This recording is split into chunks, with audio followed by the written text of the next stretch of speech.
पुराणों और शास्त्रों का अध्ययन करें तब हमें यह पता चलेगा कि इस पवित्र कैलाश पर्वत पर कुछ ऐसी अलौकिक शक्तियां मौजूद है जो उसके आसपास के वातावरण में समाई हुई है। इस भव्य पर्वत पर आज तक कोई नहीं चढ़ पाया, परंतु ऐसा कहा जाता है कि एक तिब्बती बौद्ध योगी मिलारेपा ने 11वीं सदी में इस यात्रा को सफल बनाया था। ऐसे में ये सवाल उठता है कि जहां एक तरफ आज का आधुनिक पर्वतारोही पूरे साजो सामान के साथ भी इस पर्वत पर नहीं चढ़ पाया, वहीं दूसरी ओर एक तिब्बती बौद्ध योगी 11वीं शताब्दी में इस पवित्र भव्य कैलाश पर्वत पर चढ़ने में कैसे सफल हो गया।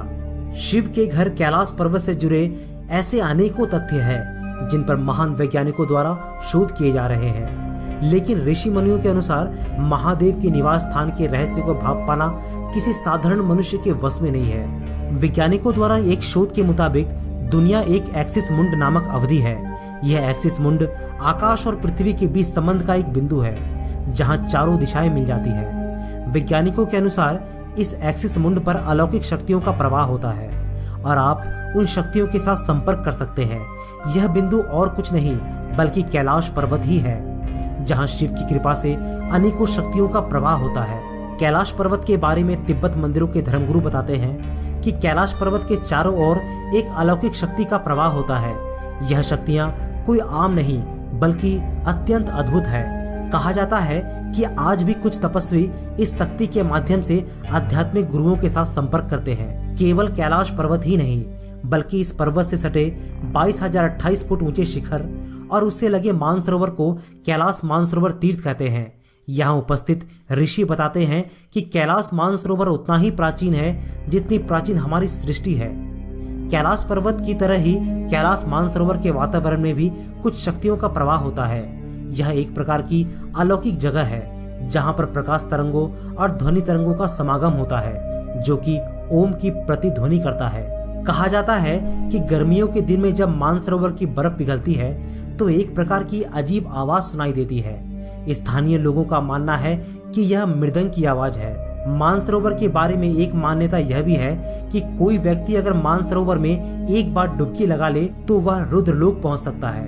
कैलाश पर्वत पर चढ़ने को लेकर बहुत सारी कथाएं प्रचलित है, जैसे कि 19वीं व 20वीं शताब्दी के शुरू में कुछ रूसी पर्वतारोहियों ने कैलाश पर्वत पर चढ़ने की कोशिश की थी और वे गायब हो गए। पर्वतारोही कर्नल R.C. विल्सन ने कहा कि जैसे ही मुझे लगा कि मैं सीधे रास्ते से कैलाश पर्वत शिखर पर पहुंच जाऊंगा, तभी मेरा रास्ता एक भयंकर बर्फबारी ने रोक दिया और चढ़ाई पूरी तरह से असंभव हो गई। कुछ पर्वतारोहियों का मानना है कि कैलाश पर्वत पर कभी नहीं चढ़ा जा सकता, तो कईयों ने कहा है कि कैलाश पर चढ़ने का एक सीधा रास्ता भी है। विल्सन के असंभव कोशिशों के बावजूद रूस के पर्वतारोही सार्ड सिस्टियाकोव ने कहा कि जब मैं पर्वत के पास पहुंच गया तब मेरा दिल बड़े जोर से धड़कने लगा। मैं उस पर्वत के बिल्कुल पास खड़ा था जहां आज तक कोई नहीं पहुंच पाया। तब अचानक मैंने बहुत कमजोरी महसूस की और बहुत तेजी से मुझे ये ख्याल जकरने लगा कि मुझे यहाँ नहीं रुकना चाहिए और यहाँ से तेजी से नीचे उतर जाना चाहिए। उसके बाद जैसे ही मैं नीचे उतरता गया मेरा मन हल्का होता चला गया। गॉड ऑन माउंट कैलाश किताब के लेखक देवेंद्र भासिन का कहना है कि पहले बहुत सारे लोगों ने कैलाश पर्वत पर चढ़ने की कोशिश की, तब उन्हें एकदम से प्राकृतिक आपदा का सामना करना पड़ा, जैसे कि भारी मात्रा में बर्फीली तूफान और तेज हवाएं, यहाँ तक कि एकदम से बहुत सारे जानवरों का आ जाना और हार्ट में अचानक से प्रॉब्लम आ जाना। यहाँ चढ़ने वाले हर इंसान को किसी न किसी प्राकृतिक आपदा का सामना करना पड़ा और हर बार इसी वजह से उनका इस पर्वत पर चढ़ने का प्लान कैंसिल करना पड़ा। इस पर्वत के संबंध में धर्मगुरु चक्रपाणी महाराज कहते हैं कि जब तक कोई मनुष्य श्रद्धा और आस्था से यहाँ नहीं आता तो वो चढ़ना तो दूर इस पर्वत के दर्शन भी नहीं कर पाता। मशहूर ऑस्ट्रेलियन लेखक और पर्वतारोही ने सन 1936 के घटना का जिक्र करते हुए कहा था कि जब उन्होंने तिब्बत धर्मगुरु से सवाल किया कि क्या कैलाश पर चढ़ा जा सकता है, तब उन्हें एक ऐसा जवाब मिला जिसकी कल्पना उन्होंने कभी नहीं की थी। तिब्बत गुरु ने कहा कि जो इंसान पूरी तरह से पाप मुक्त हो वही कैलाश पर्वत पर चढ़ सकता है और ऐसे में उसे बर्फ के रास्ते से पैदल जाने की जरूरत नहीं है, वो सीधे पंछियों की तरह उड़कर इस पर्वत शिखर पर जा सकता है।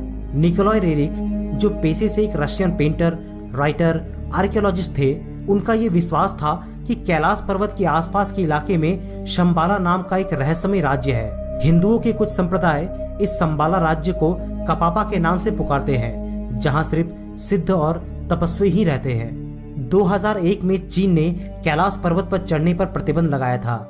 कहा जाता है कि 2001 में माउंट कैलाश पर क्लाइंब करने के प्रतिबंध से पहले चाइना गवर्नमेंट ने एक स्पेनिश पर्वतारोही टीम को कैलाश पर क्लाइंब करने की परमिशन दी, पर दुनिया भर से और तिब्बती धर्मावलंबियों ने इस परमिशन के विरुद्ध में कड़ी निंदा की। उन्होंने कहा कि माउंट कैलाश एक पवित्र पहाड़ है, इस पर चढ़ने की परमिशन नहीं देनी चाहिए। इस प्रतिक्रिया के कारण माउंट कैलाश पर क्लाइंब करने की परमिशन को रद्द कर दिया गया और माउंट कैलाश के साथ साथ सारे पवित्र पहाड़ों पर चढ़ने पर रोक लगा दिया गया। कैलाश का क्षेत्र बहुत सारे अद्भुत रहस्यों से भरा पड़ा है, जिसके बारे में सुनकर यकीन नहीं होता। इन्हीं रहस्यों में से एक रहस्य से आपको हम अवगत कराते हैं। कैलाश क्षेत्र में 2 तालाब हैं, एक ब्रह्मताल के नाम से जाना जाता है और दूसरा राक्षस ताल के नाम से।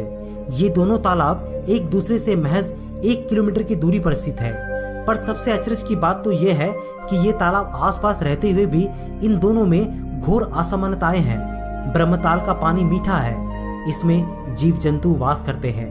यहाँ लोग स्नान करते हैं और पूजा पाठ करते हैं, परिक्रमा भी करते हैं। यहाँ बहुत तरह की प्राकृतिक वनस्पतियां भी पाई जाती है।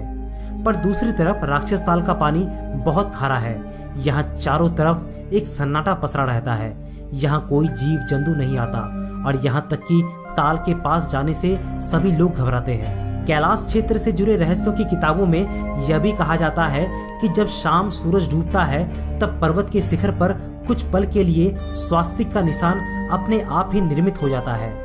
चूंकि इस पर्वत पर चढ़ पाना असंभव है, इसीलिए इसे देख पाना असंभव है। दोस्तों, इस कैलाश क्षेत्र में ऐसे अनगिनत रहस्य है जो हमेशा से ही लोगों को आश्चर्यचकित करता आया है। कहते हैं जो सिद्धि पूरे जन्मों में नहीं पाई जा सकती, वो यहाँ कुछ पलों में पाई जा सकती है। यहाँ आते ही हर मनुष्य में आस्था का एक ऐसा दिव्य संचार होता है जो अनुभूति के मार्ग से होते हुए सीधे आत्मा में हमेशा के लिए बस जाता है। अद्भुत टीवी इंडिया उस आदि योगी महासन्यासी तंत्र के महादेव भगवान शिव को नमन करता है और ये कामना करता है कि जिस किसी के मन में भी पवित्र कैलाश की भव्यता के दर्शन की इच्छा हो, उनकी इच्छा पूर्ण हो।